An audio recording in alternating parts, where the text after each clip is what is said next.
இலே ஆக்கங்கட்ட கூவ சொக்காரா எல்லாம் எப்படி இருக்கீங்க? நல்லா இருக்கீங்களா? நான் தான் உங்கள் நெல்லை வேலை பேசுகிறேன். இன்றைக்கி இந்த பதிவு யாருக்கு தெரியுமா? இந்த கீழே கமாண்டை கொஞ்சம் பாருங்களேன். இந்த ஓட்ட குடியை கெடுத்தவன் வர அவன் தொல்லை தாங்க முடியல. வாயில் பினாயில் ஊற்றி கழுவ அட காட்டு பண்ணிக்கு கழுவி விட்டா ஆமை குஞ்சு வாயா ஏன் இப்படி கமாண்டை போடுத? வேலு திவ்யா ஜெயிலில் எப்படி இருக்கா? எப்படி தூங்குதா? எப்படி சாப்பிடுதா? நீ போய் ஜெயிலில் பார்த்துட்டு வந்தியா வேலு அப்படின்னு கமாண்டு போட்டிருக்கான். அதுக்கப்புறம் கடைசி என்ன போட்டிருக்கான் தெரியுமா? ஜெயிலில் போய் சீக்கிரம் பார்த்துட்டு வா துபாய் வேலுன்னு போட்டிருக்கான். எதுக்கு இந்த துபாய் வேலுன்னு போட்டிருக்கான் தெரியுமா? நான் இடையில இந்த துபாய் கார்த்தின்னு சொல்லி சும்மா நக்கலுக்கு வீடியோ போட்டோம்ல, அப்படி போட்டதுக்கு இப்போ என்ன துபாய் வேலுங்க விளக்குமாறு பிஞ்சிரும் ஓட்டவடா குடியை கெடுத்தவனை. திவ்யா என்ன பெரிய அந்தளவு உலக அழகி ஐஸ்வர்யா ராயால அவங்க தப்பு பண்ணிவிட்டு உள்ளே போயிருக்கா. அவள் எப்படி இருந்தான்னு எப்படி இல்லாமல் போனால் உனக்கு என்னலை? தவளை தன் வாயால் கட்ட மாதிரி இந்த அம்மா ஒரு அம்மா இருக்காங்களே, அந்த அம்மா பேர் என்ன? சித்ரா அம்மா.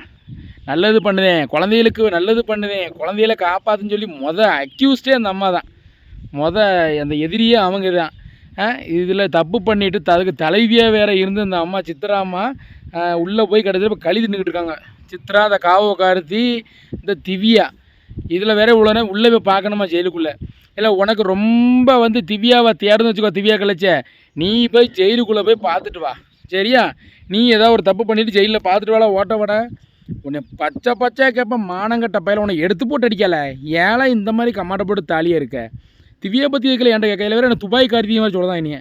இல்லை துபாய் கார்த்தி சும்மா வீடியோ காமெடிக்காக போட்டால் நீ உடனே இப்படி சொல்லுதே இருக்க தும்மம் காணாதா? அங்கே அவன் தன்னால் அங்கே மண்டையை பிச்சுக்கிட்டாலே தான் வருமானம் இல்லாமல் சோத்துக்கு வழி இல்லாமல்.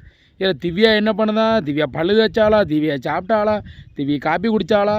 திவ்யா அங்கே போனாளா இங்கே போனாலான்னு இதெல்லாம் எனக்கு வேலை. கேமரா வச்சுக்கிட்டாலும் போய் பார்க்க முடியாது அவ்வளோ போய் எங்கே போனான்ட்டு.